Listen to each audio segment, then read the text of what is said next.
இணை வைத்தல் என்பது சாதாரணமான காரியம் அல்ல. இஸ்லாமிய சமுதாய மக்கள் இறந்து போன நல்லடியார்களுடைய மண்ணறைக்கு சென்று பிரார்த்தனை செய்வது, சுஜூது செய்வது, நேர்ச்சைகள் செய்வது, கந்தூரி நடத்துவது, வளம் வருவது என்கிற காரியங்களை இஸ்லாமிய சமுதாய மக்கள் செய்கிறார்கள். எதை விட்டும் அல்லாஹ்வுடைய ரசூல் மரண நேரத்தில் ஒவ்வொரு மனிதனும் இந்த உலகத்திலே இருந்து விடைபெறும் பொழுது தன்னுடைய மக்களுக்கு வசியத்து செய்வார்கள், தன்னுடைய மனைவிக்கு வசியத்து செய்வார்கள், வியாபார பெருமக்களுக்கு வசியத்து செய்வார்கள், தன்னை சுற்றி இருக்கிற மக்களுக்கு உலக சம்பந்தப்பட்ட வசியத்து செய்வார்கள். அல்லாஹ்வுடைய ரசூல் மரண நேரத்தில் முகத்திலே ஒரு ஈரத்துண்டை எடுத்து போட்டு துடைத்துக் கொண்டே அல்லாஹ்வுடைய ரசூல் செய்த பிரார்த்தனை, அல்லாஹும்ம லா தஜல் கப்ரி ஈதா, அல்லாஹ்வே என்னுடைய கபரை மக்கள் விழா கோலம் கொண்டாடும் இடமாக நீ மாற்றாதே. அல்லாஹும்ம லா தஜல் கப்ரி வஸன யுபத், அல்லாஹுவே என்னுடைய கபரை மக்கள் வணங்கும் இடமாக நீ ஆக்காதே என்று அல்லாஹ்வுடைய ரசூல் ஏன் பிரார்த்தனை செய்தார்கள்? ஏன் பிரார்த்தனை செய்தார்கள்? லஅன அல்லாஹுல் யஹூத வன் நஸாரா இத்தஹது குபூர் அன்பியாயிஹிம் மசாஜித், யஹூதிகளையும் நஸாராக்களையும் அல்லாஹ் சாபத்தை கொண்டு சபிப்பானாக, தன்னுடைய அருளை விட்டும் அவர்களை அல்லாஹ் தூரமாக்குவானாக, அல்லாஹ்வுடைய சாபத்தை அவர்கள் பெறுவார்களாக. ஏனென்றால் இந்த உலகத்தில் நல்லவர்கள் மரணித்தால் மரணித்த இடத்தில் கட்டிடங்களை கட்டி உயர்த்தி அங்கே போய் வணக்க வழிபாடு செலுத்துவது யூத நசாராக்களுடைய காரியம், சியாக்களுடைய காரியம். அது முஸ்லிம்களுடைய வணக்க வழிபாடு அல்ல. முஸ்லிம்களுடைய வணக்க வழிபாடு ஹய்யால ஸலா ஹய்யாலல் ஃபலா என்கிற பாங்கோசையை கேட்டு பள்ளிக்கு சென்று சுஜூது செய்வது, அல்லாஹ்வை வணங்குவது தான் முஸ்லிம்களுடைய வணக்க வழிபாடு. அதைத்தான் நபிகள் நாயகம் ஸல்லல்லாஹு அலைஹி வஸல்லம் அவர்கள் அல்லாஹும்ம லா தஜல் கப்ரி வஸன யுபத், அல்லாஹ்வே என்னுடைய கபரை மக்கள் வணங்கும் இடமாக நீ ஆக்காதே என்று பிரார்த்தனை செய்தார்கள். நம்முடைய தாய் அல்லாஹ்வுடைய ரசூலுடைய மனைவி ஆயிஷா ரலியல்லாஹு அன்ஹா என்ன சொன்னார்கள் தெரியுமா? அல்லாஹ்வுடைய ரசூல் இந்த பிரார்த்தனையை மட்டும் மரண நேரத்தில் மரண சாசனமாக இந்த மனித சமுதாயத்திற்கு எடுத்து சொல்லாவிட்டால் அல்லாஹ்வுடைய ரசூலுடைய கபரையும் மக்கள் வணங்கி இருப்பார்கள் என்றார்கள். அல்லாஹ் காப்பாற்றினான், அல்லாஹ் காப்பாற்றினான். இது இஸ்லாமிய சமுதாயத்திற்கு நான் சொல்லுகிற செய்தி. இஸ்லாம் அல்லாத மக்கள் இந்த உரையை கேட்கிற வாய்ப்பை பெற்றிருந்தால் உங்களுடைய கடவுள் யார் என்பதை தெளிவாக நீங்கள் தெரிந்து கொள்ளுங்கள்.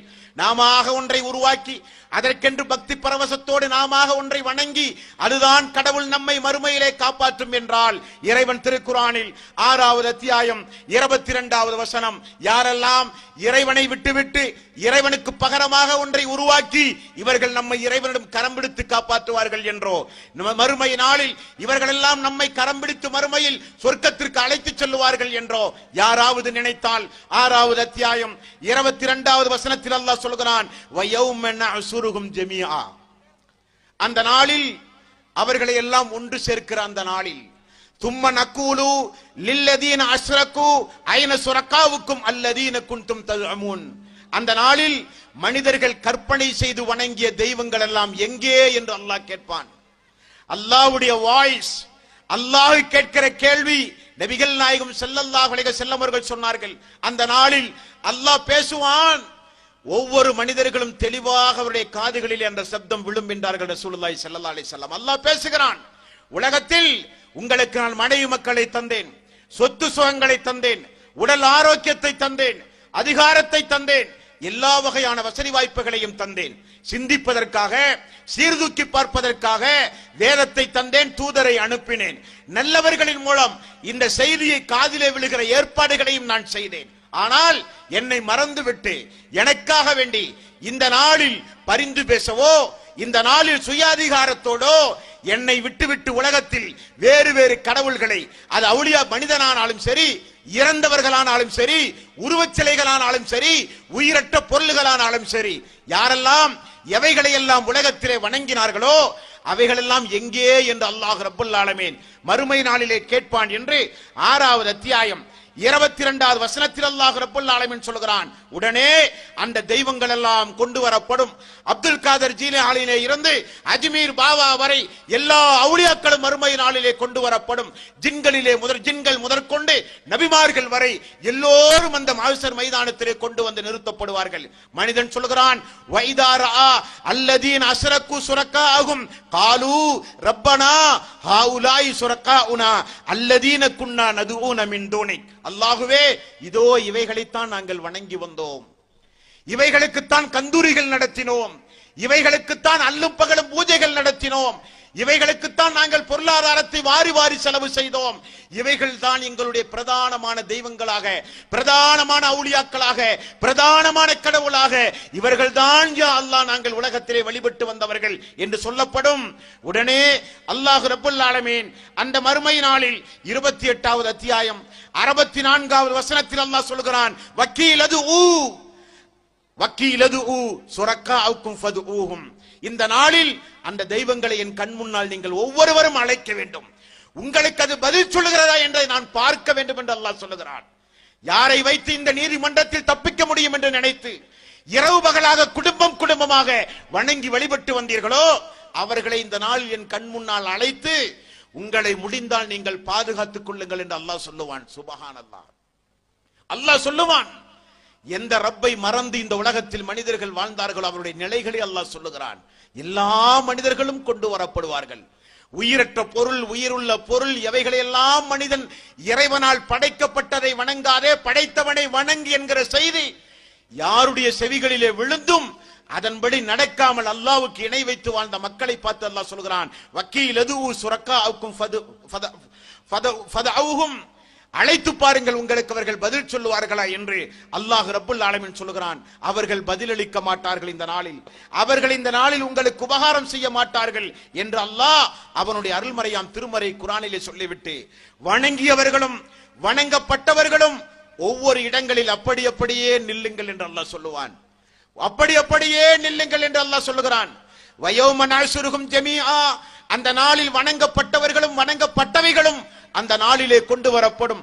சும்ம நக்கூலு லில்லதீன அஸ்ரகு மகானக்கும் அன்தும் வசுரகாஅக்கும். அந்த நாளில் வணங்கப்பட்டவைகள் கொண்டு வந்து அந்தந்த இடங்களில் அவரவர்களை நிறுத்தப்படும். நிறுத்தப்பட்ட பிறகு அல்லாஹ் ரப்புல் ஆலமீன் கேட்கிறான். 25வது அத்தியாயம் 17வது வசனம்.